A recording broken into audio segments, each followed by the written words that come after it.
de Pedro, como el Señor le dijo, no viene de ti, Pedro. Eso que tú me acabas de decir no te lo reveló tu carne ni tu sangre, sino mi Padre que está en los cielos. Y hermanos, esto es cristianismo.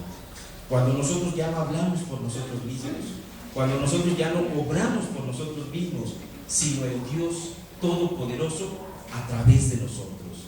Hermanos, quizás para muchos cuando venimos al Señor fue una bendición tan grande que la gente inmediatamente se daba cuenta.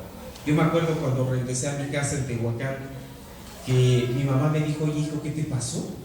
Tú eres otro, ya no dices groserías, ya no te enojas, que comes lo que te sirvo. ¿Qué te pasó? Y yo le decía: mamá, porque tuve una experiencia real con Dios. Y el Señor Jesús ha morado en mi vida y ahora Él vive en mi vida. Y lo que yo hablo, lo que yo hago, lo que yo digo, es porque el Señor precisamente me mueve a hacerlo. Y entonces, hermanos, esto fue un milagro. Algunos intérpretes dicen que cuando el Señor le dijo a Pedro que sobre esta roca estaría edificando su iglesia, se estaba refiriendo a esta confesión y se estaba refiriendo a esta actitud que Pedro estaba teniendo de decir: Señor, tú eres el Hijo del Dios viviente, tú eres el Señor de señores.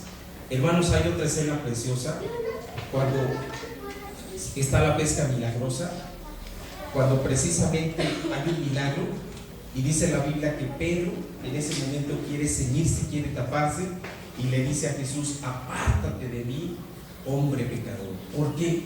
Porque él en ese momento veía quién estaba enfrente de él, pero él también se daba cuenta de su naturaleza. Ok, hermanos, esa es una de las interpretaciones.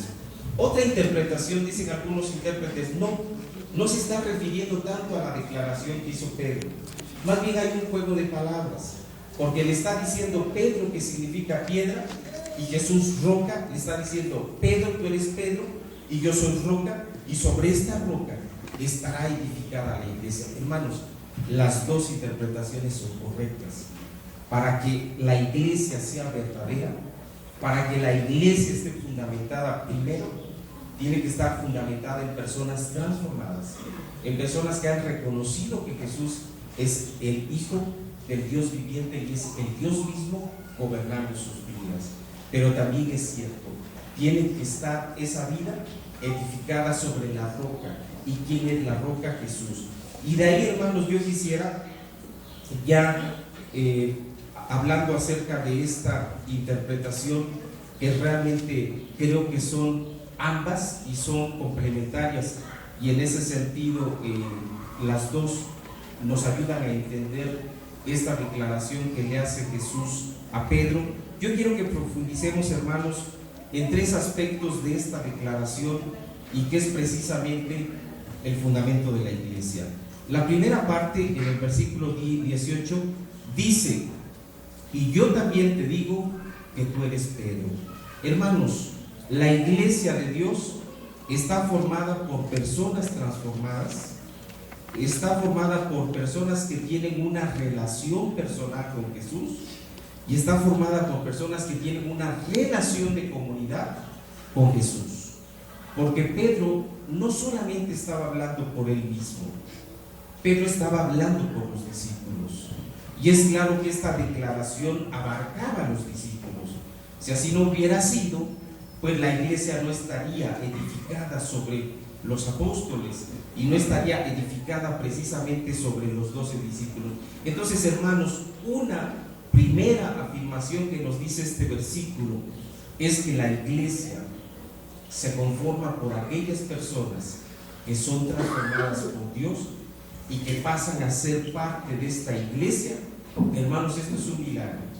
En el momento que tú conoces a Dios, encuentras esa iglesia. Martín Lutero decía: el día que conoces a Jesús, encuentras a la iglesia de Dios. ¿Sabes por qué? Porque la iglesia de Dios es espiritual, y cuando tú vienes a nacer espiritualmente, puedes darte cuenta que hay una iglesia que está en todo lugar donde están aquellos que han creído tal y como tú.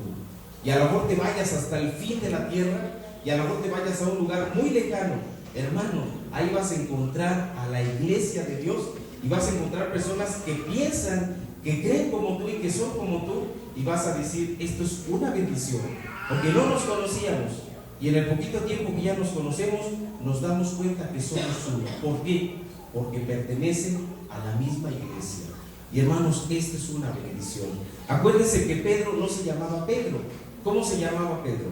Antes de ser Pedro, Simón, hijo de Jonás. Y así es como Jesús le dice Simón, hijo de Jonás, antes de decirle Pedro. Y esto, hermanos, es importante. El Señor nos cambia. Claro, no es necesario que nos cambiemos el nombre. Hay algunas denominaciones donde se cambian el nombre porque quieren en ese sentido también cambiar completamente, pero la verdad, a Dios lo que le interesa más es la parte interior. Si tu nombre por alguna razón no es tan bíblico, pues eso es lo de menos. Lo que importa es cómo te comportes tú. Claro, qué bendición cuando puedes tener un nombre que es bíblico y que es hermoso y que tiene un significado.